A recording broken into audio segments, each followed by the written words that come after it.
एक पिता जो कि सोवियत नेवी में कार्यरत है, एक माँ जो कि एक कारखाने में मजदूरी करती है, तीसरा बच्चा जिंदा है। हम बात करने जा रहे हैं और रूस के राष्ट्रपति व्लादिमीर पुतिन के बारे में। राजनीति में आने से पहले वो एक जासूस हुआ करते थे। पुतिन स्कूल के दिनों से ही सोवियत रूस की खुफिया एजेंसी में जाना चाहते थे कि शुरुआती दिनों में पुतिन बेहद सादगी पसंद इंसान थे, अपनी दुनिया में रहने वाले एक पिता जो अपने बच्चों को स्कूल ले जाता है, लेकर आता है, बिल्कुल उसी तरह जैसे एक आम इंसान अपनी जिंदगी जीता है। लेकिन समय जल्दी ही करवट लेने वाला था। सोवियत संघ खत्म हो रहा था जब बर्लिन की दीवार गिरा दी गई और पुतिन के जीवन में वो भयानक घटनाएं घटी जिसे शायद ही वो कभी भूल पाएंगे। तमाम एजेंट भाग खड़े हुए, कुछ ने आत्महत्या कर ली, कुछ को मार दिया गया, लेकिन ड्रेसडेन में पुतिन महज कुछ साथियों के साथ अंत तक डटे रहे। उन्होंने जब सबसे पास सोवियत मिलिट्री कमांड से मदद मांगी तो वहां से कोई भी मदद देने से इनकार कर दिया गया। सोवियत संघ टूट चुका था और साथ ही पुतिन का भविष्य भी अब अंधेरे में था। देश में चुनावी माहौल गर्म था, कम्युनिस्ट पार्टी की लोकप्रियता घटती जा रही थी। फिजिक्स के प्रोफेसर आंद्रेई सखारोव और बोरिस येल्त्सिन जैसे लोगों को खासा ही पसंद किया जा रहा था। तेजी से बदलते ऐसे माहौल में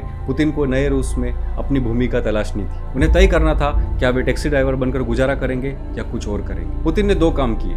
पहला, वो लेनिनग्राद स्टेट यूनिवर्सिटी से जुड़ गए और दूसरा, इसी नई संसद में चुनकर आई एक ईमानदार माने जाने वाली सदस्य गेलिना स्तारोवोइतोवा के साथ जुड़ने की कोशिश की। पुतिन ने उनका ड्राइवर बनने तक की पेशकश की, लेकिन ईमानदार और मानव अधिकारों से लड़ने की छवि रखने वाली गेलिना ने पुतिन को भाव नहीं दिया। 3 महीनों तक पुतिन ने यूनिवर्सिटी में बच्चों को विदेश संबंधों के बारे में पढ़ाया। वे यूनिवर्सिटी में लंबे समय तक तो नहीं टिक पाए, पर अपनी पहली राजनीतिक गुरु के रूप में अनातोली सोबचाक को खोज लिया। अनातोली सोबचाक सिटी काउंसिल के मेयर के रूप में चुन लिए गए और अगले साल यानी कि 1992 में Vladimir Putin Saint Petersburg city council के डिप्टी मेयर बन गए। इस समय उनकी उम्र लगभग 39 साल की थी। सन 1990 में पुतिन को लेनिनग्राद के मेयर अनातोली सोबचाक के सलाहकार के रूप में नियुक्त किया गया और यही वो समय था जहां से पुतिन ने खुद के लिए एक नया रास्ता खोज लिया जिसकी वो तलाश कर रहे थे। 1994 से 1996 तक पुतिन ने सेंट पीटर्सबर्ग में कई अन्य राजनीतिक और सरकारी पदों पर कार्य किया। 1996 में मेयर अनातोली सोबचाक के चुनाव हारने के बाद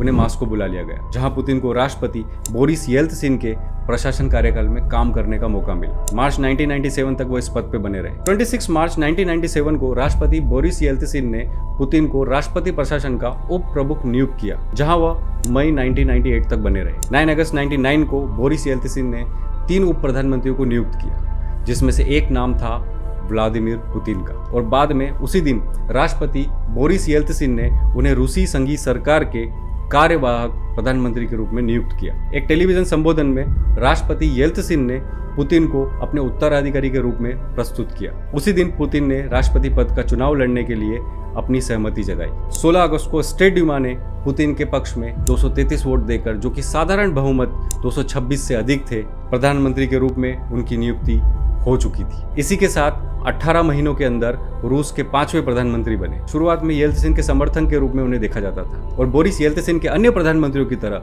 पुतिन ने अपने मंत्रियों का चयन खुद नहीं किया। उनका मंत्रिमंडल राष्ट्रपति प्रशासन द्वारा निर्धारित किया गया और इसी बीच रूस चेचन्या में रूस से अलगाव की लड़ाई चल रही थी। रूसी सैनिकों ने चेचन्या पर जल्द नियंत्रण कर लिया। पुतिन की कानूनी व्यवस्था की समर्थ छवि एवं चेचन्या में कड़े रुख के कारण उनकी लोकप्रियता काफी बढ़ गई। हालांकि औपचारिक रूप से वे किसी भी पार्टी से नहीं जुड़े थे, लेकिन पुतिन ने नवगठित यूनिटी पार्टी के प्रति अपना समर्थन जताया। इस पार्टी ने दिसंबर 1999 में हुए ड्यूमा चुनावों में लोकप्रिय मत का दूसरा सबसे बड़ा हिस्सा 23.3% जीता था। बदले में पार्टी ने भी उनका समर्थन किया। 31 दिसंबर 1999 को राष्ट्रपति येल्त्सिन ने समय से पहले ही अपना इस्तीफा दे दिया एवं रूस के संविधान के अनुसार पुतिन को रूस का कार्यवाहक राष्ट्रपति बनाया गया। उसी दिन उन्होंने अपने पहले आदेश पर हस्ताक्षर किया, जिसके अनुसार ये सुनिश्चित किया गया कि निवर्तमान राष्ट्रपति और उनके रिश्तेदारों के खिलाफ भ्रष्टाचार के आरोपों पर कार्रवाई नहीं की जाएगी। येल्त्सिन के इस्तीफे के परिणाम स्वरूप 3 महीनों के भीतर राष्ट्रपति चुनाव आयोजित किए गए, जिसमें पुतिन ने 52.94% मत लेकर जीत हासिल की। इस वीडियो में इतना ही। पुतिन की कहानी यहाँ खत्म नहीं होती। व्लादिमीर पुतिन के बारे में और जानने के लिए